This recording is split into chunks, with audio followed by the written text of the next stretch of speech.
Do you consider yourself a high achiever? Smart, driven, highly successful? I am so excited to have you. My name is Julia Arndt and I'm the host of the Stress Podcast. I will help you develop your stress resilience the same way you've developed your workplace superpowers. Learn peak performance tools to thrive at work and in your personal life. Let's get started. Hi, Annie. I am super excited to have you on the podcast today. How are you? I'm wonderful. I'm so happy to be here. Thank you for asking. Yes. I always ask, first of all, where you're located, what time it is, and what you've been up to this morning.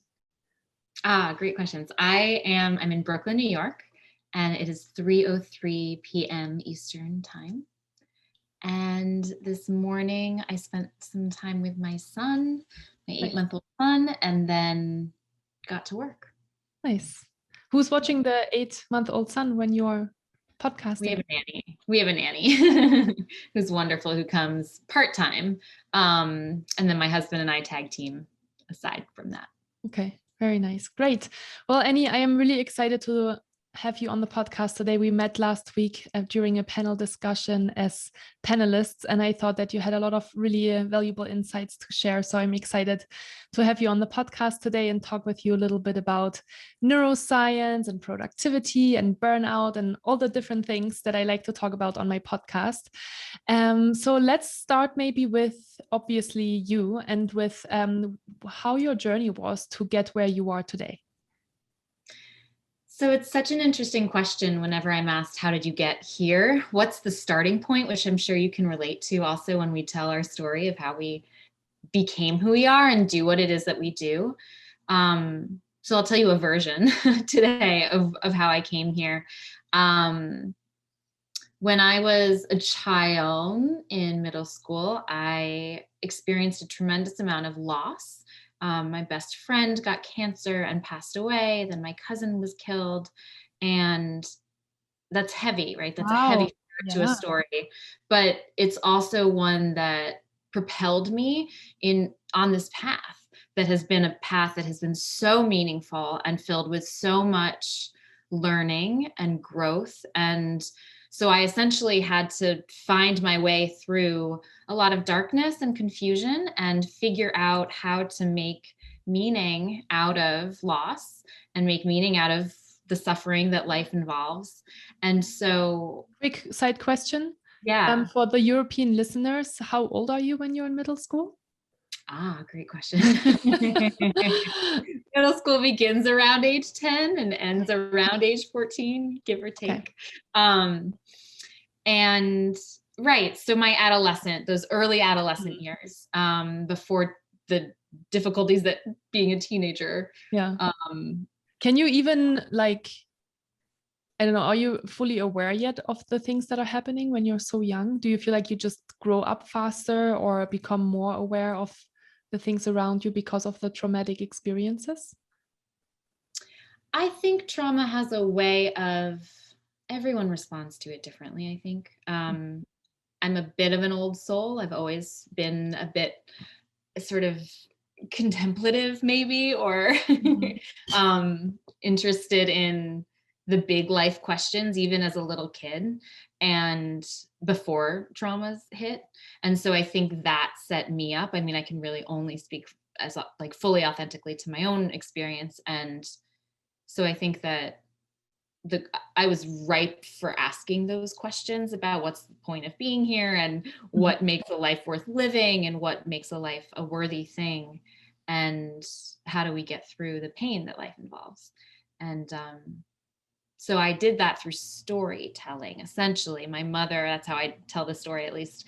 My mother was a writer. And so I was in this household where stories and writing were really valued as tools and as creative outlets and fostered. And so I figured out how to tell these stories of pain that I was living. And in so doing, I think, gave myself a reason to be in this world in a full way. And so I it shaped my course. And so I ended up studying in high school and college, and after college, things that had to do with using narrative, using story to make meaning out of whatever life has presented you.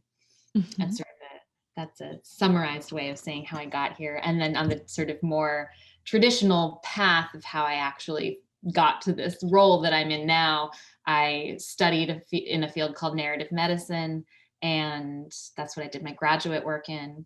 And I've been teaching, and I got certified as a coach, a wellness coach, and a meditation teacher and a yoga teacher, and brought all of these trainings together with my life story and my life experience and my own ongoing life experience, and have formulated a practice and a profession. Narrative medicine. Wow, I don't think I've ever heard that before. What do you do exactly? What is that? That's what is the it? big question. There are as many ways of describing what narrative medicine is as there are people who practice it. I think one way of thinking about it is it's using the techniques of closely reading, closely listening, and attentively writing to understand ourselves and each other better. It's technically within the realm of science and the humanities, and where do those two things overlap, and how can we train? It was created by an internist at Columbia who was an internist for many years and then went back to school to study literature. And she realized in her studies that there is so much there that could benefit doctors and could make doctors more proficient and more empathetic and more fulfilled by their work. And so that was really captivating to me as a concept of how do we bring story and narrative and devices that we find in ourselves and that are sort of inherent in human beings into the work of caring for, healing the body and health conditions. So, but I was mostly interested in how narrative medicine could be used for caregivers themselves. So that's how I found my way to this role that I hold at NYU School of Medicine, which is overseeing and facilitating wellness programming there, a lot of which is teaching narrative medicine and using narrative medicine as a resource for doctors to use to reflect on the experiences that they're having in their clinical practice, to see if they can get through a difficult emotion or make sense out of a complicated situation they find themselves in, and just make their work more enjoyable. This is really interesting. I have to ask more questions about this. Okay, so they're using this as a tool. So how does it look in practical terms? Do they sit together with a person and then they narrate and they it's kind of like therapy, or is it like they're sitting down and they journal? Like how does it look like? It's a great question. It can look a lot of different ways. And the way that I practice it, I would say, takes on a couple of different manifestations. Most traditionally, there's the classroom model of narrative medicine. And so that is when I come into a room, or recently it's been Zoom rooms since we've not been in person, though we're getting back in person, thankfully. And I will usually bring a theme, doesn't have to involve a theme, but so let's take the theme of making mistakes. And so I'll open up a little bit of conversation about what does that bring up for you when I say we're going to talk about making mistakes? Like, is there a physical sensation you have? Is there fear? Are there flashes of mistakes you've made? Do you want to leave the room? And then we'll read a poem together, and we read it not as English majors and not to critique it or try to understand what's happening technically in the poem, but rather, how does it feel? What does it open in us? What does it stir up in us? Do we like it? Do we hate it? What is our emotional response to this piece of art and humanity? And we talk about it. And then I'll offer a writing prompt. Usually for the making mistake session, it'll be something like, write about the time just before you made a mistake or just after the mistake was made. and they write like a free write for 4 minutes. Mhm. So very quick, it goes by like that. And then we share, hopefully what we've actually written. I think that might have been let me turn off the sound, I'm sorry. No worries. And then they share what they've written, or just reflect on how it was to write to that if it feels too personal to share. But then there are other forms of narrative medicine too. I also have an elective where I get to work one-on-one with residents, so doctors in training, and spend 2 weeks at a time, reading, writing, asking them questions, having sort of the more therapeutic conversational aspect of narrative medicine happen in those spaces. So different things at different times. Yeah, that's so interesting. Yeah. And so do you bring in then also a neuroscientific perspective on narrative medicine? Like, do you try to explain to them when people are like, narrative medicine, the like naysayers or the people that are a little bit more critical about that kind of a method? How do you get them to be like, okay, like just let's open up and see what comes up for you? Right. How do I pitch it in a way to people who are, who may not be writers or readers or appreciate what art has to offer? I'll bring in research. There's a lot of research on the power of the humanities and how it fosters resilience. I'll bring in a lot on the science of resilience. There's some great research on what is it that cultivates resilience. There's also great research being done while it's still new. There's great research being done in the field of narrative medicine and what impact does this have? And it has shown to foster a sense of connection, which we know decreases feelings of isolation, feelings of burnout, feelings of just that way that we see ourselves as such individuals, and that can really I don't know why that went off again, I'm sorry. It's okay. And so I'll bring that in, and I'll also bring in the way that it allows us to restructure things. So there's cognitive restructuring that happens when we're hearing how other people are interpreting something, and it opens up our mind to other things being possible. And so there's definitely neuroscience that backs it. I wouldn't say there's neuroscience research specifically on narrative medicine, but certainly on a lot of the practices that we're engaging in when we are practicing narrative medicine. And what would you say is the biggest difference maybe between like classical therapy and narrative medicine? Because some people might listen now and be like, well, what's the difference between just me sitting down with a person and talking about what's happening in my life and kind of dissecting and analyzing that? Definitely. I think that the goal for me as a teacher of narrative medicine or as a facilitator of narrative medicine is not to dissect or analyze. It's simply to open up space and to offer questions and offer pieces of art that can serve as a mirror for you to look in yourself and say, wow.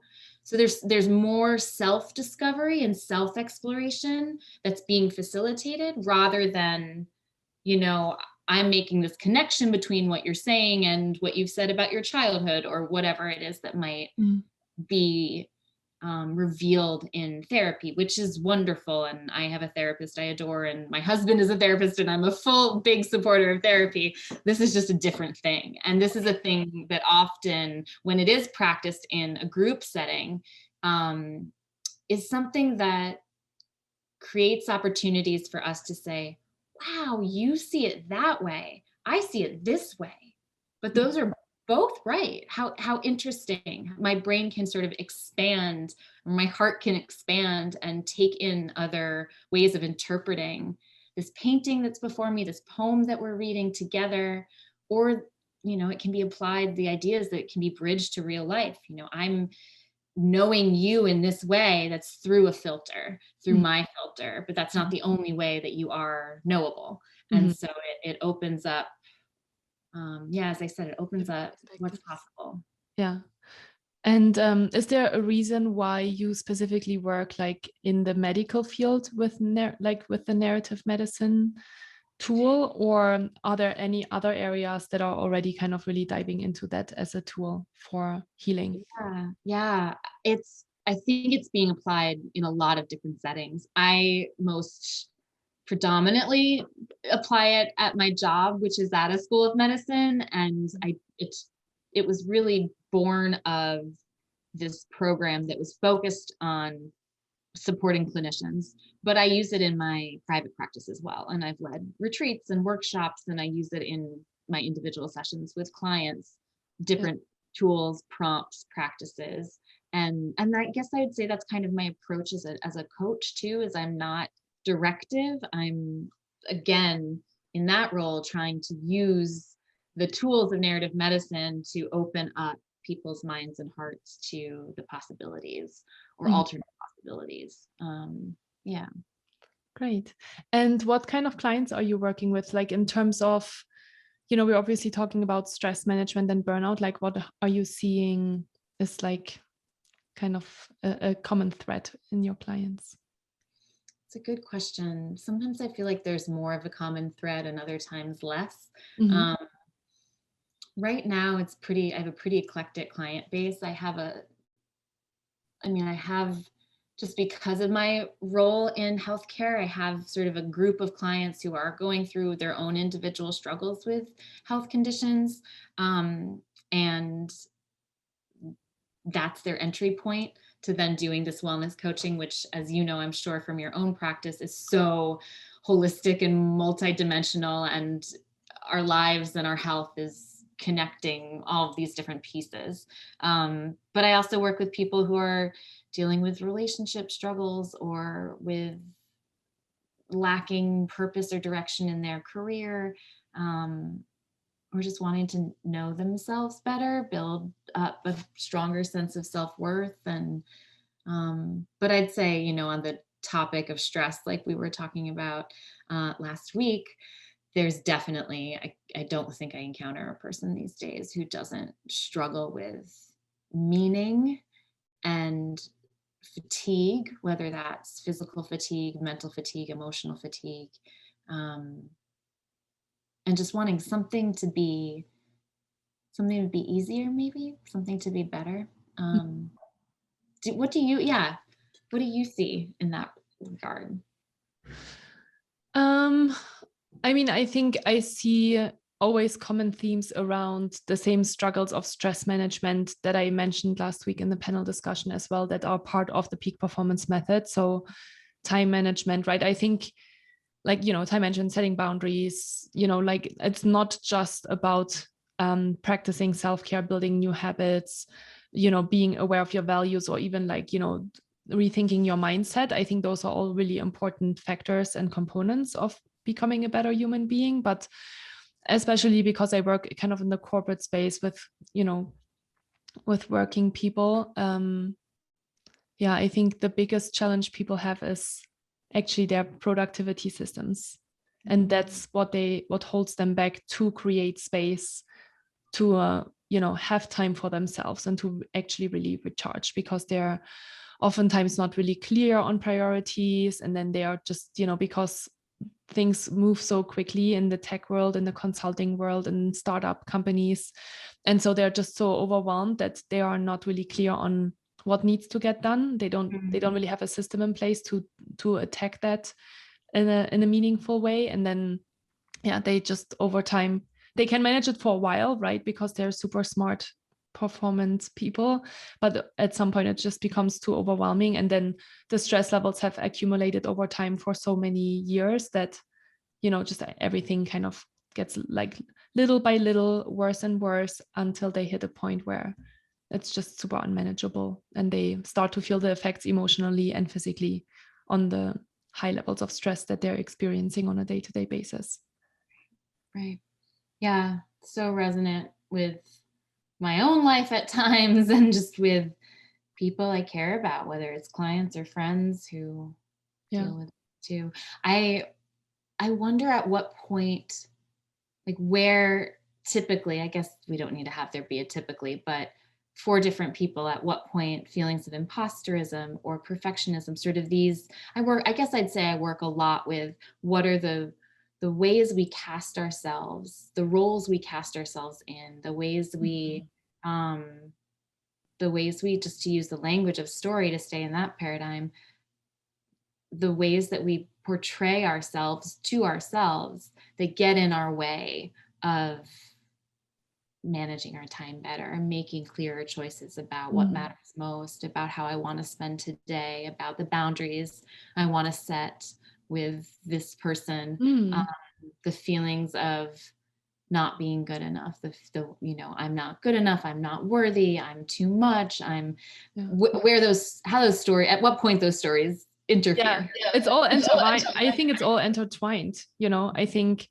I think there's a lot of like imposter syndrome and, you know, the art of imperfection or being super perfectionist, and then, you know, we all have limited mindsets in a way, right? We all have limited belief systems in a way, and if we are not creating awareness, right, through self-discovery, which is why I think it's so interesting that narrative medicine is kind of a tool that enables that to open up these kind of different spaces, then you just operate in that little narrow world that you have, right?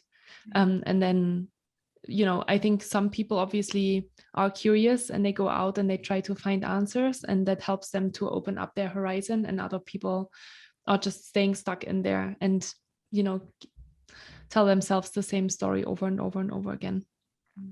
How has it been in New York? I don't know if you get this question very often, but obviously the COVID hit New York super, super hard last year. Has that affected the way you work in terms of like just what clients come to you with challenges, or like maybe new problems arising that you haven't seen before? Interesting. I wouldn't say that clients have come to me with different issues. Well, I've worked with some clients who struggled with COVID, who had it and have struggled with long-term symptoms. So there certainly is that. But on the whole, new clients coming in are still coming in with all of the questions about, am I doing the right thing here in terms of my life direction, in terms of this relationship, in terms of this career? Is this right for me or is this not? Is this serving me or not? Is there a better way of doing this?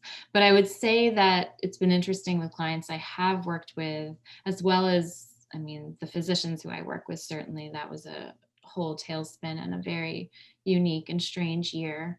But the clients who I have been working with, we went on that journey together, kind of. So different kinds of anxiety shows up at different times. And this has been true for me as well.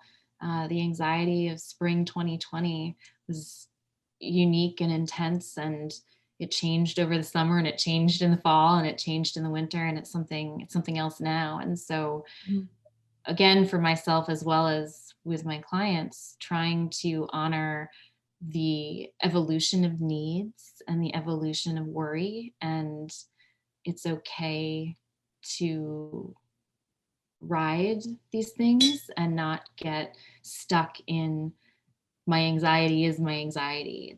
It's something that's going to continue to change and take new shape, and might require different things to work with it at different times. And it's also okay, like right now, it's okay if there's hope here. It's good if there's hope. It's good if there's a lightening, if there's a feeling of excitement for whatever summer holds and whatever the future holds. And I think one of the things that I encourage over and over, and always the things I encourage are both, I encourage myself to abide by as well as I encourage the people I work with to think about, is it's okay for all of the different emotions to be here about this thing. Multiplicity is just a reality. Yeah, that makes sense. I want to go back a little bit to what you said earlier with like the suffering that you experienced in childhood and how that translated in you, like being very early, very aware of like maybe also the heavy things in life. How was that development? Like what kind of tools? I mean, you said that, you know, you used now in a form narrative medicine to help you through this, right? The narrative. What did that maybe look like during that age? Because I assume that looks very different. And were you also like getting help from therapists? And how did you go through that face? Yeah. How did I navigate the early traumas? And I like that question about what did narrative medicine look like at that time. It was, I think, as much as I was able to as a 14-year-old, 15-year-old, turning towards the suffering and talking about it. So not having it be swept under the rug, but really grappling with it through my words, through my relationships. I was very, very close to my mother. I remember having so many conversations. So I guess narrative medicine at that time looked like authentic conversation, vulnerable conversation, where I was held by, sort of metaphorically speaking, a devoted, loving listener who was also a co-creator of the reality with me and trying to help me make sense of the pain, or just naming, oh, you're really in some darkness right now, and I love you, and I'm sorry, and I'm here with you as much as I can be. So, right, to think about both sides of the coin. What is it like to be the person in the darkness, in the suffering, and what is it like to be the companion, the witness, the support system? Also had therapists starting at age like 13 through now. I'm 34, and have always found that space to be a space that really works for me. I think different kinds of therapeutic space work differently for different people, but being able to give voice to what I'm going through has been really important for me. Though I've also had a whole journey of going into the somatics of the sort of therapeutics of the soma and understanding my body and how emotion lives there, and being able to give voice to that too, as well as just being in that space physically. Trying to think if there are the other way that it showed up during high school for me, narrative medicine showed up, was I was really involved in my Unitarian church, and just loved going every Sunday and hearing the sermon, hearing stories, hearing different ways of articulating why we're here, why we're doing this work of living and growing up, and what is home and what is family. And so I ended up being pretty involved in the church. And I remember I wrote a sermon, and I would write, and I wrote a lot of poems, and I was a writer, I think, as a kid. And so I was writing as well as sharing my writing, which was another form of narrative medicine, both at the Unitarian Church as well as at this amazing high school that I went to. Yeah, very cool. And as a wellness coach now, do you focus mostly on, because you said, well, it's really interesting actually, because you said you're a wellness coach, but you also have, like, you talk about relationships, you talk about career trajectory, right? About transitions. I love that actually you say that, because I feel like coaching is such a holistic field. And even though you are focusing on one field, like everything always comes back all circle, right? And everything is kind of influencing us. How has that development been for you? Did you always know, I'm going into this field, or is this something rather new for you? I trained as a coach maybe 6 years ago.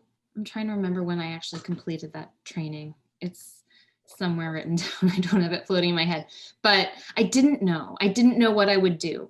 And that was a question that really troubled me in my early 20s. What am I going to do? What's the path for me with all of these different weird interests that coincide and make a lot of sense to me, but I don't see a clear kind of cookie cutter job description that is me.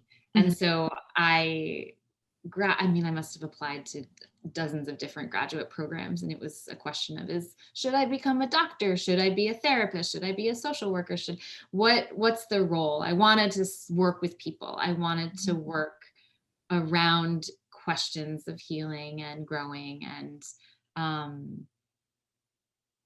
didn't know. I stumbled around a lot. I held a lot of different jobs, and just grace kind of guided me into this space, and friendships and mentors in my life who encouraged me to say yes to things that I, had little fears about. Oh, I can't say yes to that project, or no, I'm not established enough to take on that thing. But yeah, being encouraged to say yes and to try things and to kind of brand myself. We're in this strange world right now where there's so much self-branding going on, and yeah, having the courage to step into that, and not feel like I need to be defined as one thing. Yeah.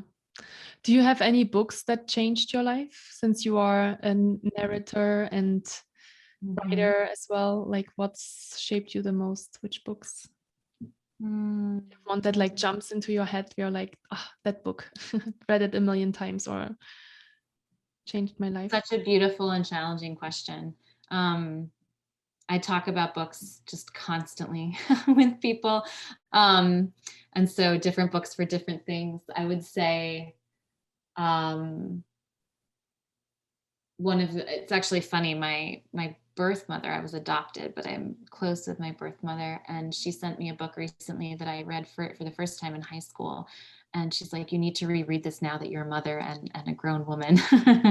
And it was The Red Tent. I don't know if you've read that. No? It's a beautiful, beautiful book imagining the lives of the women in the early Bible and Bible stories. And I remember reading it as probably around the time that those traumas happened, and feeling connected to something greater than myself, a legacy greater than myself, a community greater than my immediate community, something historical and timeless. And I think that's one of the things that books do for us, is they connect us to worlds and communities beyond ourselves, that we can only know through this strange connection between the page and the written word and language, and what our imaginations do with that.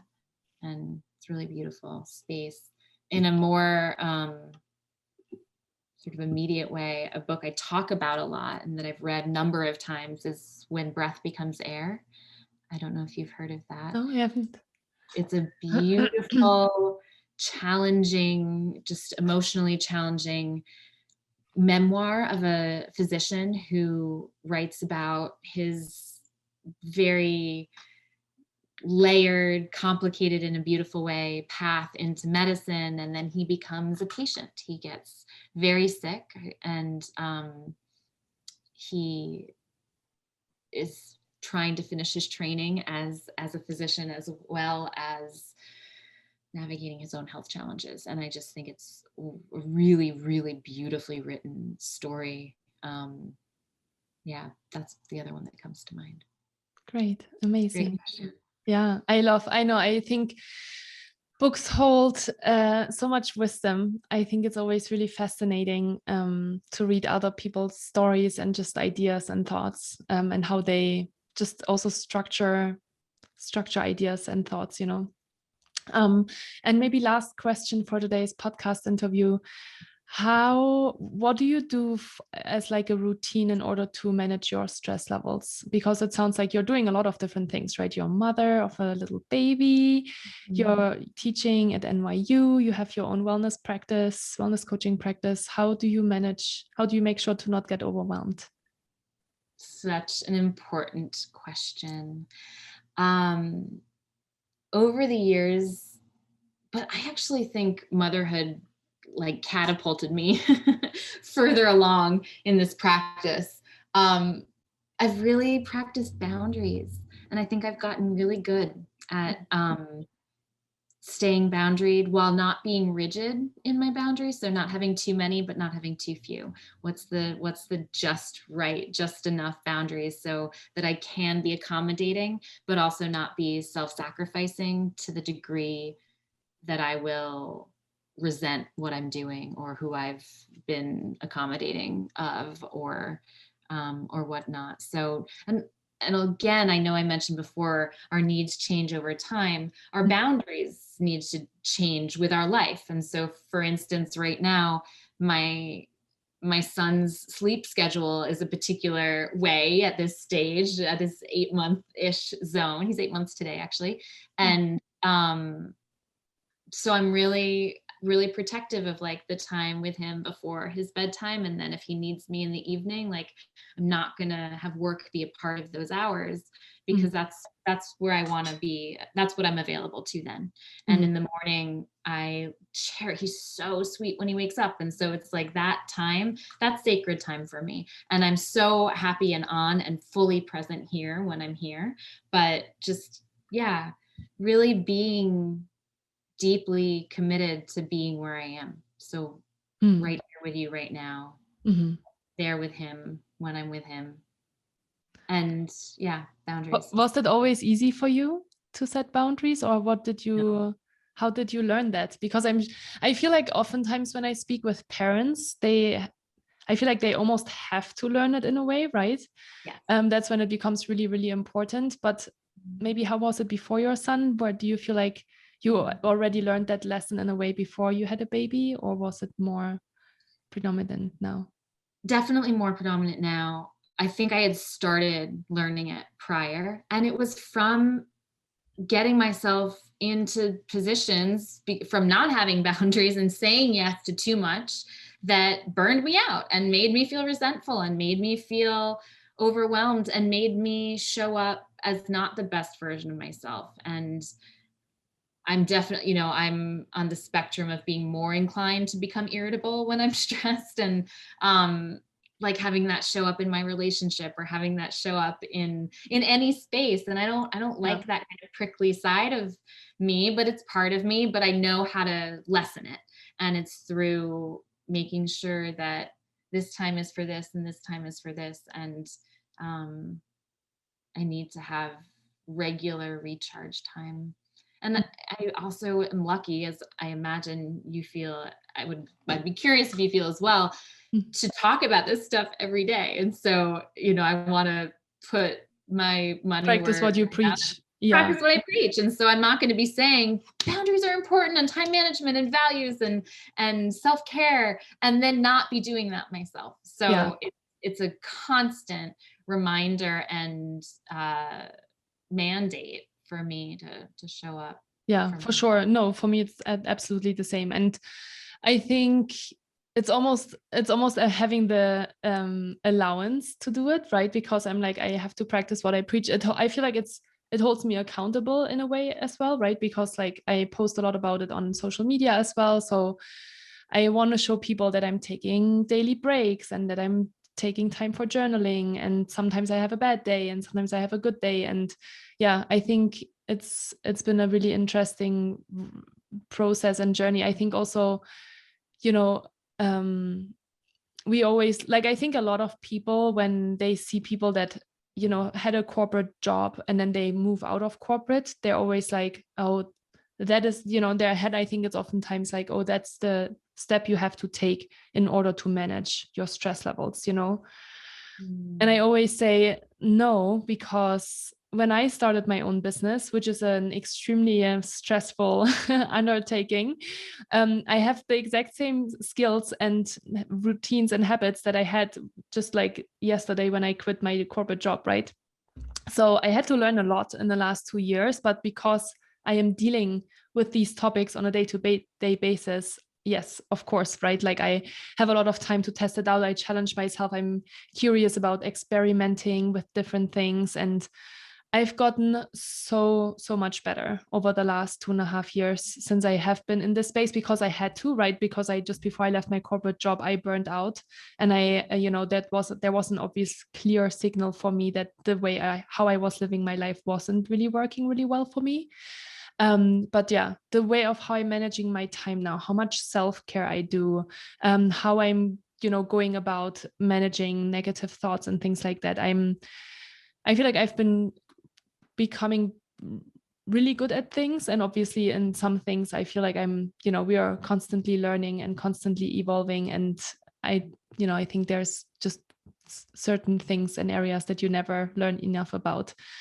So I'm a student for sure. I'm a constant student, always student, and I really enjoy that, to test it out and experiment and then share that obviously with my community.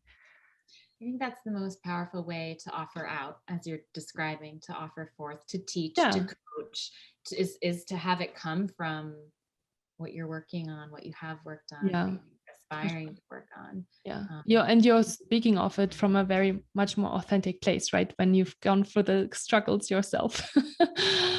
I mean, that's imperative. It's imperative to be able to speak from authenticity. And so much of what I also am asking of others is, I mean, certainly self-care, but also vulnerability. And so saying, it's hard. It's really hard sometimes, as is my life today, even after the years that I have spent in this domain of thinking about resilience and well-being and stress management and all of that.